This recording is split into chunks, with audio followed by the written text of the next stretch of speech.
أهلا بكم أعزائنا المشاهدين والمتابعين في كل مكان. سوف ننقلكم اليوم إلى أروع وأجمل المسلسلات الأجنبية في العقد الأخير، لما تحتوي من قصص وحوارات ومشاهد إخراجية وتمثيلية رائعة، كل ما تحمله الكلمة من معنى.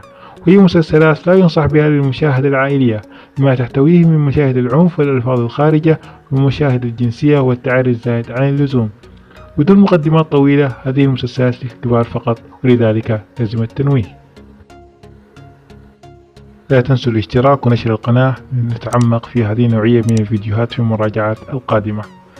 كما رتبنا هذه القائمة على شكل سلم من 10 درجات يصعد بنا إلى أعلى المسلسلات جودة، واستعنا بموقع IMDb لترتيب هذه القائمة. والبداية من المرتبة أو السلم العاشرة، مسلسل Orange is the New Black، البرتقالي والأسود الجديد. My name is Piper Chapman. I carried a suitcase of drug money once, 10 years ago. Look at you, Blondie. What'd you do? I read that you're not supposed to ask that. Well, you studied for prison? You stole my life. We both live here. We have to deal with each other. Can I have some gum? It looked funny. Like I liked you. Don't you? Chocolate and vanilla swirl. Human beings aren't supposed to live like this. لمحة سريعة عن اسم المسلسل. مستوحى من سجن ديتاشفيلد الذي يتم إعطاء المساجين الجدد في أول أسابيع لهم لبس برتقالي، فيتم اضطهادهم من قبل المساجين القدماء الذين يلبسون لبس مغاير. فاعتبرت بطلتنا هذه الفترة التي لبست فيها الزي البرتقالي بأنها أو شبهتها بالأسود الجديد، تلميح للعنصرية مما سبق في أمريكا، أي أحد لونه برتقالي يضطهد في هذا السجن.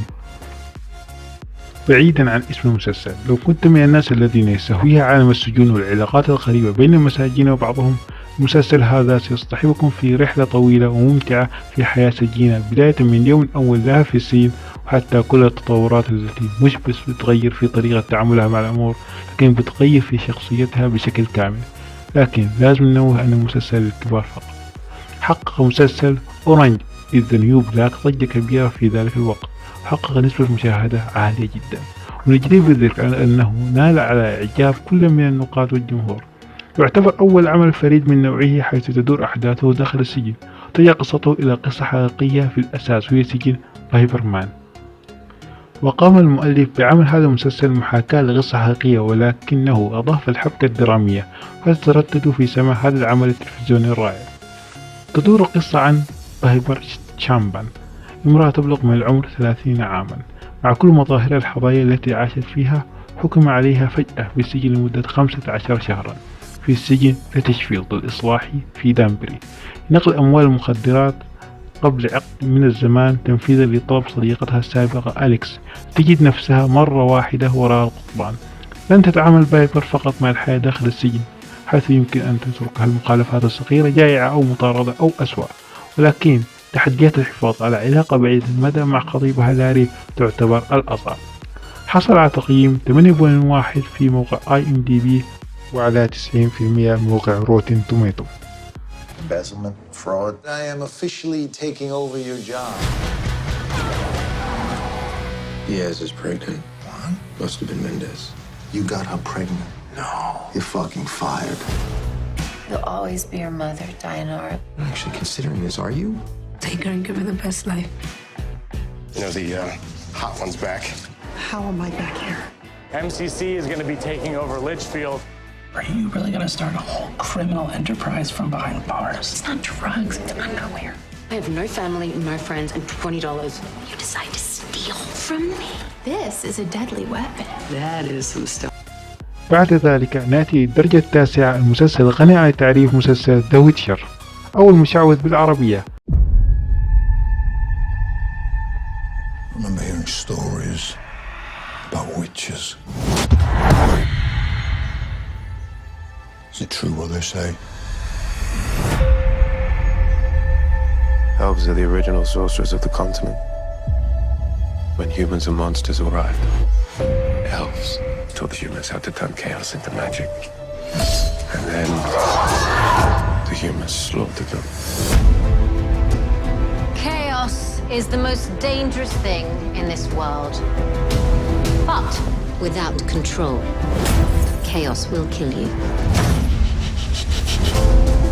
So that's all life is to you? Monsters and money? It's all it needs to be. Something else? مسلسل تلفزيوني مقتبس عن سلسلة خيالية كتبها أندري سافكوفسكي. تدور أحداث السلسلة حول الساحر المسمى جيرالت ريفيا، صياد توحش يطور قدرات خارقة في سن مبكرة لمحاربة الوحوش البرية. يأتي مسلسل ذا ويتشر كدراما تلفزيونية من 8 حلقات في أواخر عام 2019، حصولة هنري كافيل في دور جيرالت ريفيا. تم تأجيل الموسم الثاني إلى 2021 بسبب الأحداث الأخيرة. تدور القصة في إحدى القارات الخيالية التي سكنتها قبائل الإلف والأقزام، وبعد صراع دام طويلا بينهما انقسموا، حيث استوطن الأقزام في الجبال بينما الإلف انتقلوا للغابات والسهول. سيطر البشر بعد ذلك وأصبحوا المواطنين الرئيسيين، وانعزل الأقزام. أما المستذئبون ومصاصو الدماء فظهروا بعد حدث سحري يسمى التهام الأكوان. يدور المسلسل حول الغموض الأخلاقي، حيث أن الشخصيات التي سنكرهها عندما نلتقي بها لأول مرة يمكن أن تصبح شخصيات نحبها لاحقا. وحتى جيرالت نفسه ليس بطلا كلاسيكيا، فالمجرمون يقتلون الوحوش مقابل المال وليس الإيثار، حيث يثبت الناس غالبا أنهم أكثر شرا من الوحوش. يكافح بطلنا جيرالت وهو صياد الوحوش لإيجاد مكانه في عالم يثبت فيه الناس قوتهم أمام أشرار الوحوش، ثم ينضم إلى حبيبته المفقودة منذ فترة طويلة ينفر الساحر، أحد الشخصيات الأساسية والمهمة والجميلة التي مرت بحياة قاسية مع بطلتنا الأخيرة الأميرة الطفلة سيري. حصل على تقييم 8.2 في موقع IMDb وعلى 66% من موقع روتن توميتو. This child will be extraordinary. Yennefer, imagine the most powerful woman in the world. Do you have what it takes? I've got her here. She's why they came. You can't outrun destiny just because you're terrified of it. It's coming. Find Geralt of Rivia.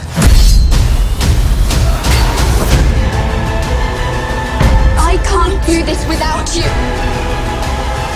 No matter what you choose, you'll come out bloody.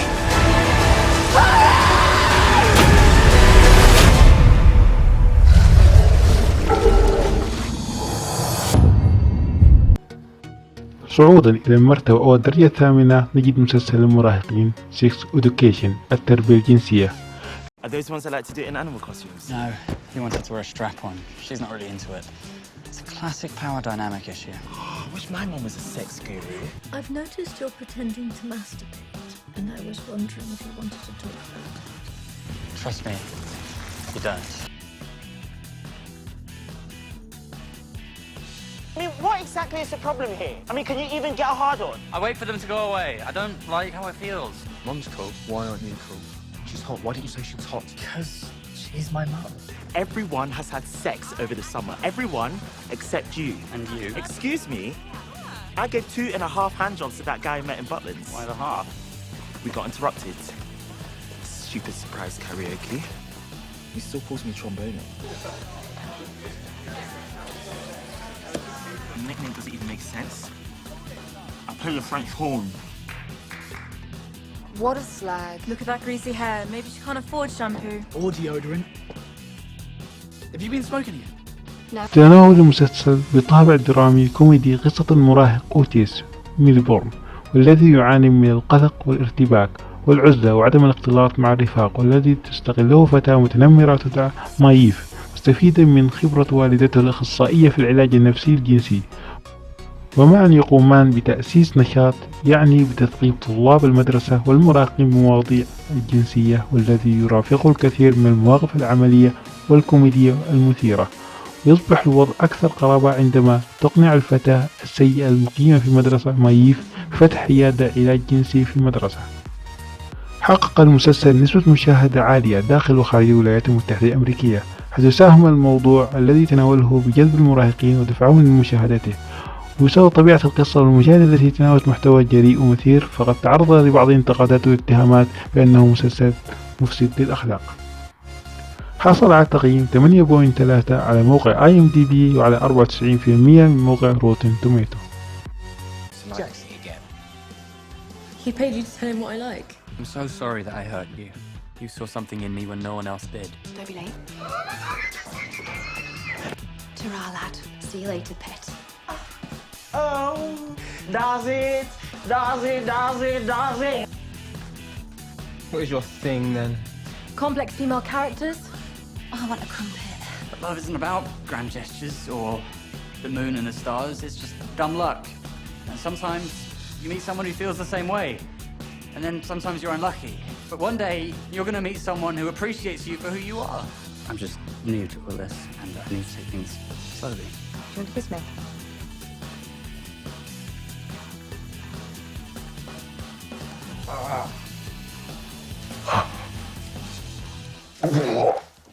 Fuck me!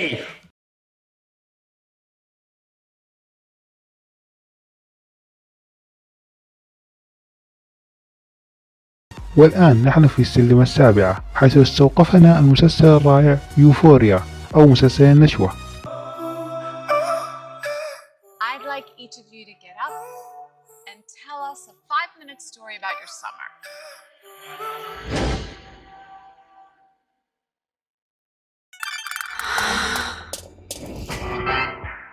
At some point, you make a choice about who you are and what you want.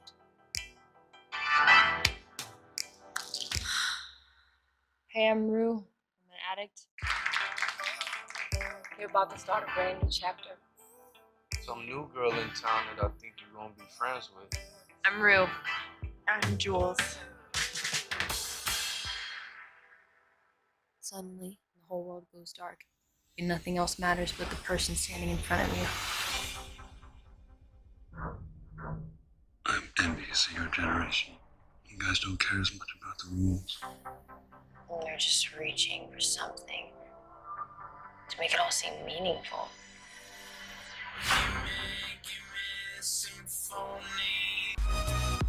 يتناول العمل مجموعة من المشاكل التي تواجه شباب المدارس، أهمها العنف والجنس والمخدرات، متتبعا في ذلك حياة عدد كبير من طلبة المدارس الثانوية الأمريكية.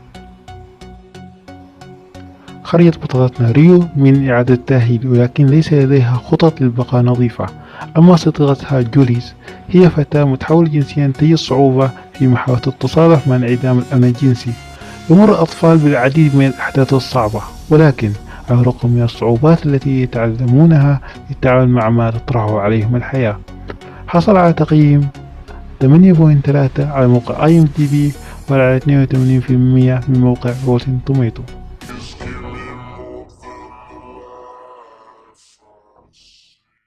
Every time I feel good, I think it'll last forever. But it doesn't.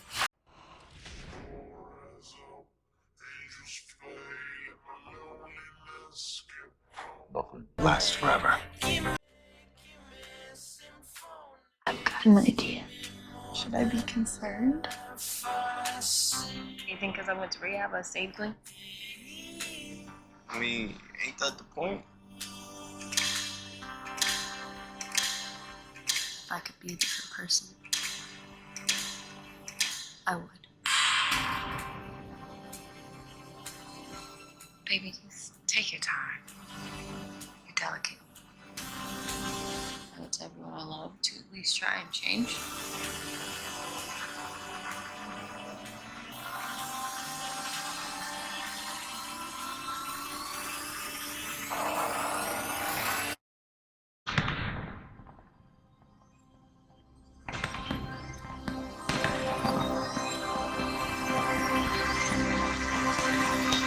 وفي الدرجة السادسة نمر بالمسلسل بانشي. I do solemnly swear that I will faithfully perform the duties of Banshee County Sheriff, the office of which I now enter, and that I have no knowledge of any circumstance, past or present, that would disqualify me from the assignment of this office. So help me God. For each you own, for every man a religion. The new sheriff. That's right. Kai Proctor. There's not a criminal enterprise around here that doesn't start or end in his pockets. I am this town. I helped build it, and I bled for it. Have you ever loved anything like that? I'll catch up to you. How did you find me? Who were you? For 15 years, you were the most notorious. هو مسلسل حركة درامي أمريكي تقع أحداث المسلسل في مدينة خيالية صغيرة تسمى بانشي في ولاية بنسلفانيا. بعد مكوث 15 سنة في السجن لسرقة الألماس من رجل عصابات أوكراني، يذهب بطل المسلسل إلى القرية ليبحث عن شريكته في الجريمة وعشيقته السابقة أنستازيا. عندما يجدها يعلم البطل أنها أصبحت امرأة متزوجة ووالدة لطفلين تحت شخصية مبتكرة واسمها الجديد هو كازي هوبيل. ولاحقا عندما يقتل قائد الشرطة الجديد ينتحل البطل شخصية الشرطي لوكاس وود ويصبح قائد الشرطة الجديد للبلدة. الموسم الأول من المسلسل يشهد صراع البطل للتأقلم مع حياته الجديدة وشخصية منتحلة، ويحاول التعامل مع القائد الإجرامي في البلدة، ويحاول أيضا البقاء هاربا من رجل العصابات الأوكراني رايت. حصل على تقييم 8.4 في موقع IMDb وعلى 89% في موقع روتن توميتو.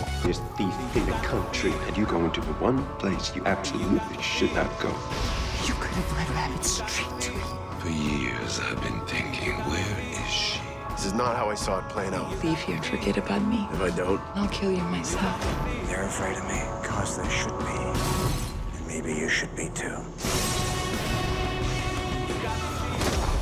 Find them both. You will suffer every single day you are in here.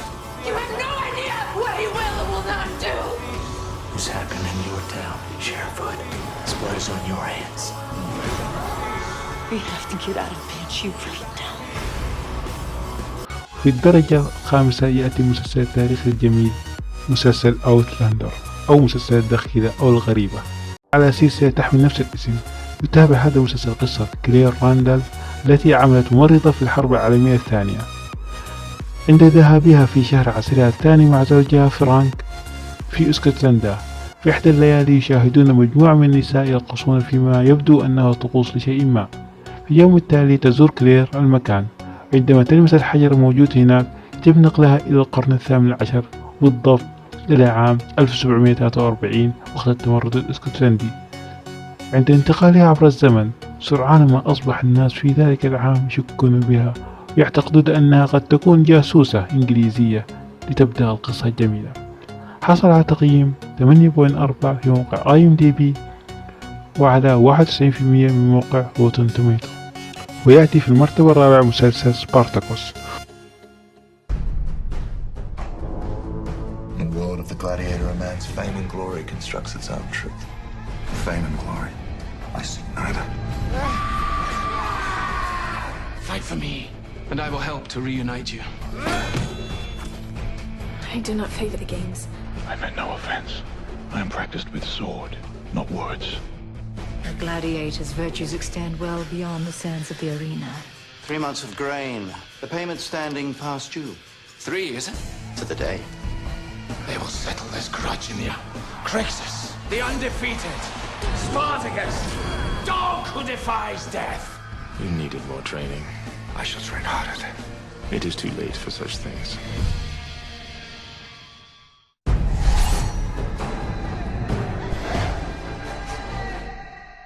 ومسلسل تلفزيوني أمريكي مكون من 4 أجزاء أنتج في نيوزيلندا، عرض أول مرة على قناة ستارز من 2010 إلى 2013. استوحت قصة المسلسل من شخصية تاريخية تدعى سبارتاكوس. هو المصارع التراكي الذي قاد حرب العبيد الثالثة ضد الجمهورية الرومانية مع العبيد الهاربين من مدينة كابو 71-73 قبل الميلاد. ركز المنتج على تنظيم أحداث بداية حياة سبارتاكوس القنوطة التي سبقت السجلات التاريخية. بشكل عام فيه أقرب إلى النمط المستخدم في فيلم جلاديتر. ويسبق هذا المسلسل تصريح بأنه يصور تاريخ المجتمع الروماني القديم، وقد تم تصنيف المسلسل على أنه يحتوي على الرسومات العنيفة والمحتوى الجنسي القوي واللهجة البذيئة. لازم التنويه: مشاهد العرية عرضية، وهناك مشاهد ذات طابع جنسي وعنف شديدة تحرض طوال الوقت. حصل المسلسل على تقييم 8.5 في موقع IMDb وعلى 67 في موقع روتن توميتو. طلوعا إلى المرتبة الثالثة نلتقي بمسلسل السوداوي The Handmaid's Tale أو حكاية أما. I was asleep before. That's how we let it happen. When they slaughtered Congress, we didn't wake up. When they blamed terrorists and suspended the Constitution, we didn't wake up then either. Now I'm awake. My name is Offred. I had another name. Ladies, I have to let you go. It's the law now. They needed to do it this way. All the bank accounts and the jobs all at the same time. You imagine the airports otherwise? Run! No, please don't take her. No! You girls will serve the leaders and their barren wives. You will bear children for them.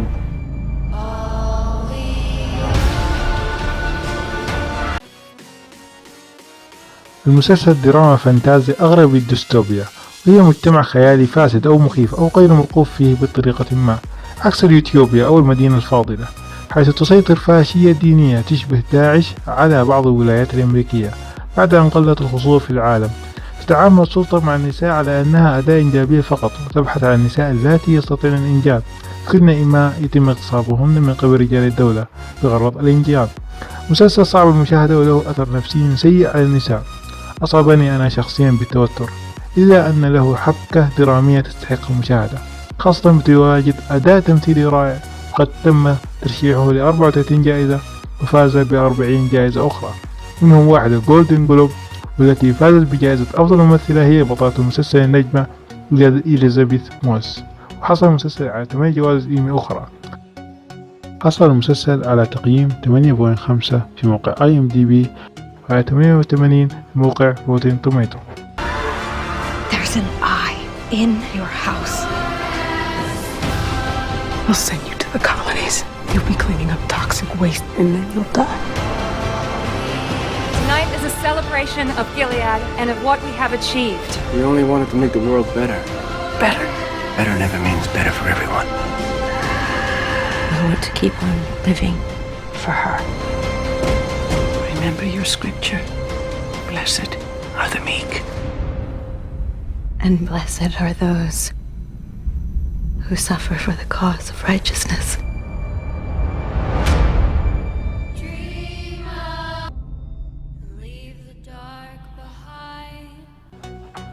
والآن اقتربنا من القمة لنصطدم بالأسطورة الخالدة في قناة شو تايم، شيمليس.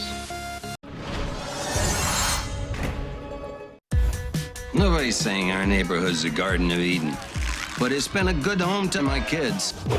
Fiona. No. The bat is for killing, not for taking to school. My rock.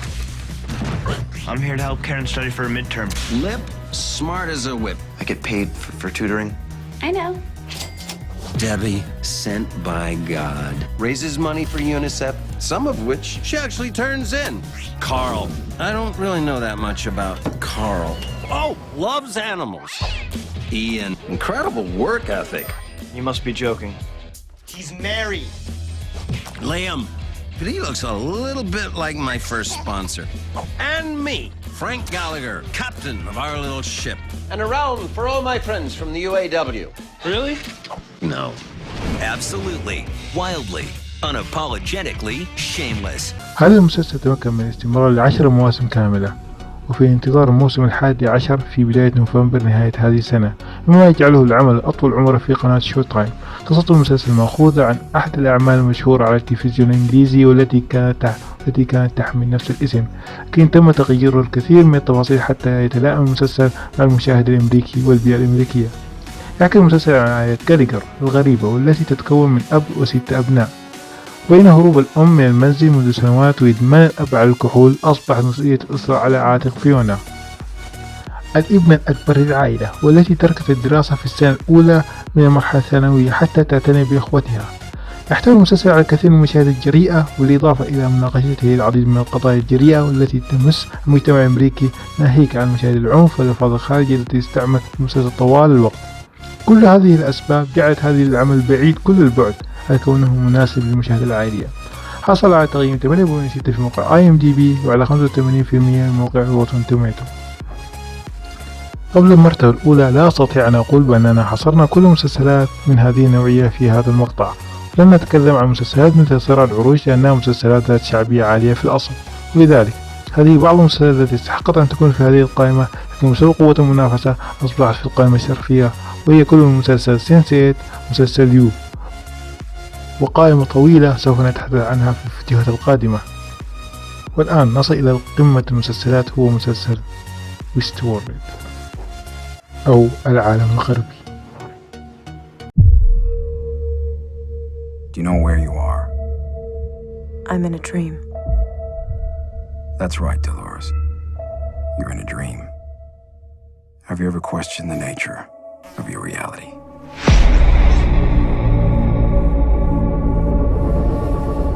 Welcome to Westworld.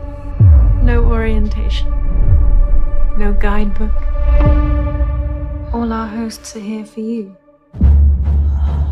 In this world, you can be whoever you want. Are you real? Well, if you can't tell, does it matter? Oh, no! This behavior, we're miles beyond a glitch here. يصنف من مسلسلات الخيال العلمي والغموض، عرض منه 3 مواسم منذ 2016، ومن المتوقع عرض الموسم الرابع في 2021.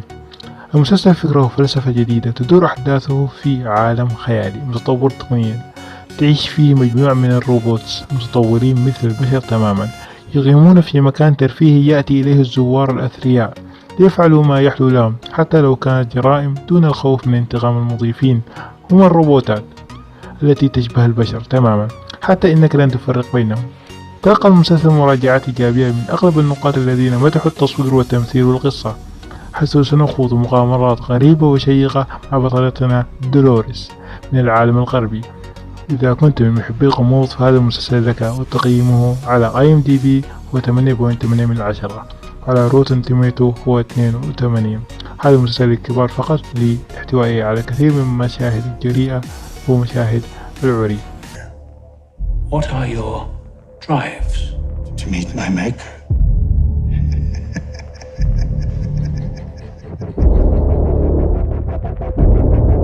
I'm terrified. I feel spaces opening up inside of me. Like a building with rooms I've never explored. I think there may be something wrong with this world. Something hiding underneath.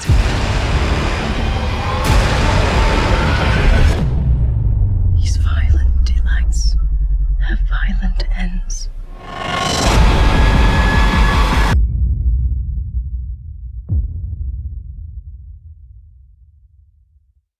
في الختام، لا تنسوا تدعموا القناة بالاشتراك وتفعيل الجرس، وتكتبوا لنا ما هي المسلسلات التي لم تذكر، ما تقييمك لهذه القائمة من 10. وإلى اللقاء في المقطع القادم، والسلام عليكم ورحمة الله وبركاته.